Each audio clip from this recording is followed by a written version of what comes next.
Question number 25 का second part है हमारे सामने। इसमें हमें क्या करना है, एक एक्यूट एंगल फाइंड करना है। लिखा है ना, find an acute angle theta when cos theta minus sine theta upon cos theta plus sine theta is equal to 1 - √3 upon 1 + √3। हमें ये कंडीशन दी है और हमें एंगल थीटा की वैल्यू फाइंड करनी है।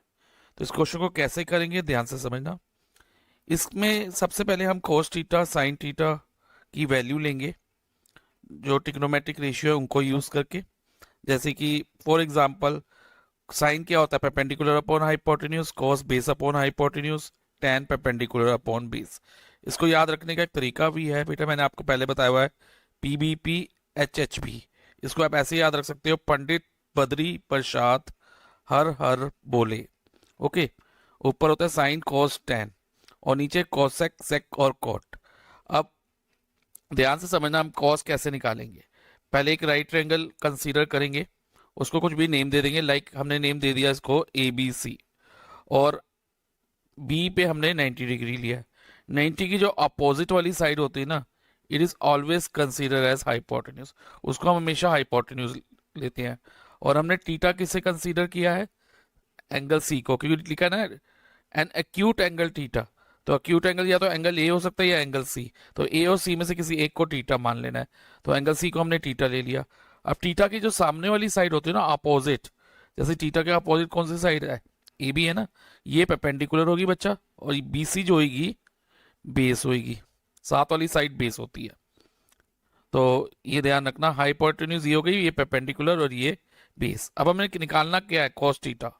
cos थीटा क्या होता है, बेस अपॉन हाइपोटेन्यूज। देखो इधर cos थीटा होता है बेस अपॉन हाइपोटेन्यूज। अब बेस इधर क्या है बेटा, BC, तो हम लिख देते हैं upon BC upon hypotenuse is AC, BC upon AC minus sine theta क्या है, साइन थीटा होता है परपेंडिकुलर अपॉन हाइपोटेन्यूज। और परपेंडिकुलर देखो क्या है इस फिगर में, AB है, तो AB अपॉन AC। क्लियर है इतना। अब डिनोमिनेटर में भी हमारे पास cos थीटा और साइन थीटा है, लेकिन बीच में प्लस का साइन है। तो cos थीटा तो हमने अभी फाइंड किया, BC अपॉन AC। इसको हम ऊपर से कॉपी कर देंगे, यहाँ आएगा प्लस का साइन।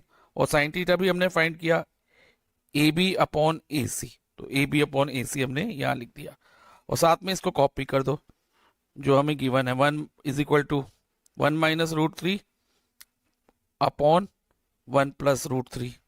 अब नेक्स्ट स्टेप क्या होगा, ऊपर वाले को सॉल्व करो पहले।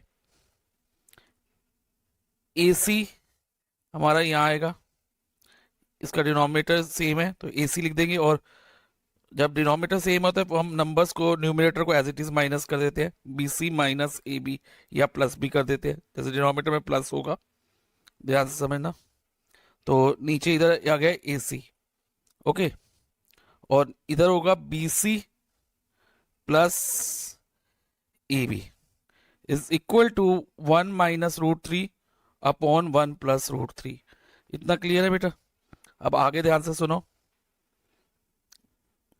अब हम क्या करेंगे, अब न्यूमरेटर वाले पार्ट को एज इट इज लिखो, BC minus AB upon AC। Numerator वाला पार्ट कौन सा है, देखो बेटा ये वाला है ना, ये पॉइंटर पे ध्यान दो, ये हमने ऐसे ही लिख दिया। अपॉन जो डिनोमिनेटर वाला पार्ट है, क्योंकि ये फ्रैक्शन में है तो हम इसका रेसिप्रोकल कर लेंगे, AC अपॉन क्या होगा, BC plus AB। BC plus AB is equal to 1 - √3 upon 1 + √3। अब देखो बेटा AC और AC कट गया, हमारे पास क्या आया, BC minus AB upon BC plus AB। Okay, और यहां पर हो जाएगा 1 - √3 अपॉन 1 + √3। अब इसको कंपेयर करेंगे हम LHS को RHS से। अब देखो सबसे पहले BC की जगह इधर क्या है, 1 है, न्यूमरेटर में भी 1 है और डिनोमिनेटर में भी 1 है, तो BC की वैल्यू न्यूमरेटर और डिनोमिनेटर से कंफर्म करो, 1 ही है ना, यस सर 1 है, तो BC को हम 1 मान लेते हैं। और BC यानी कि बेस, बेस हमारा 1 यूनिट हो गया, 1 यूनिट।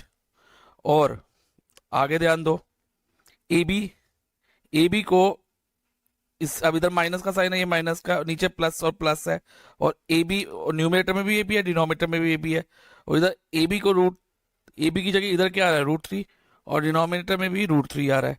तो यानी कि ए बी क्या रहा होगा, √3 रहा होगा। तो A B is equal to √3। Okay, हमारे पास बी सी की वैल्यू आ गई और ए बी की वैल्यू आ गई। ए बी की वैल्यू √3 हो गई। ओके, तो यहां तक हमारा बी सी और ए बी निकल गया। और ए सी पाइथागोरस से 4 यूनिट आएगा, लेकिन उसकी हमें रिक्वायरमेंट नहीं है। अब देखो बच्चा, A B upon B C अगर हम करना चाहे तो ए बी क्या है, परपेंडिकुलर, और बी सी है बेस। परपेंडिकुलर अपॉन बेस कौन से ट्रिग्नोमेट्रिक रेशियो में आता है, tan में आता है ना। तो हम थीटा की रिस्पेक्ट tan निकालेंगे विद रिस्पेक्ट टू थीटा। तो हम लिख सकते हैं tan theta is equal to A B upon B C, क्योंकि ये परपेंडिकुलर अपॉन बेस होता है ना tan। और थीटा हमें फाइंड करना है, तो हम tan थीटा को ऐसे ही रहने देते हैं। और ए बी कितना है, देखो बेटा √3 है, यस सर √3 है, और बी सी 1 है। तो tan theta is equal to √3, tan theta is equal to √3 हो जाएगा। √3 अपॉन 1 है, तो 1 को किसी भी नंबर से डिवाइड करो तो सेम नंबर आता है, तो √3 डिवाइडेड बाय 1 √3 हो जाएगा। अब ध्यान दो, √3 किसके इक्वल होता है, कि कौन से ट्रिग्नोमेट्रिक रेशियो के इक्वल होता है। ये टेबल में आप देख सकते हो, √3 या तो tan 60 के इक्वल होता है या cot 30 के इक्वल होता है। क्योंकि यहां पर हमारे पास tan है, तो हम √3 की जगह क्या लेंगे, tan 60, क्योंकि tan 60 जो है हमारा √3 होता है। तो इसको हम ऐसे लिख सकते हैं, tan 60 इज इक्वल टू √3। अब देखो tan tan कट गया, √3 कट गया, थीटा की जगह आपको क्या दिख रहा है, 60। एक्चुअली आपको नहीं काटना, लेकिन मैंने समझाने के लिए ऐसे ऐसे बताया कि ये सेम है, √3 सेम है, tan और tan सेम है, तो थीटा की जगह क्या आ जाएगा, 60। This implies that value of theta is equal to 60 degree.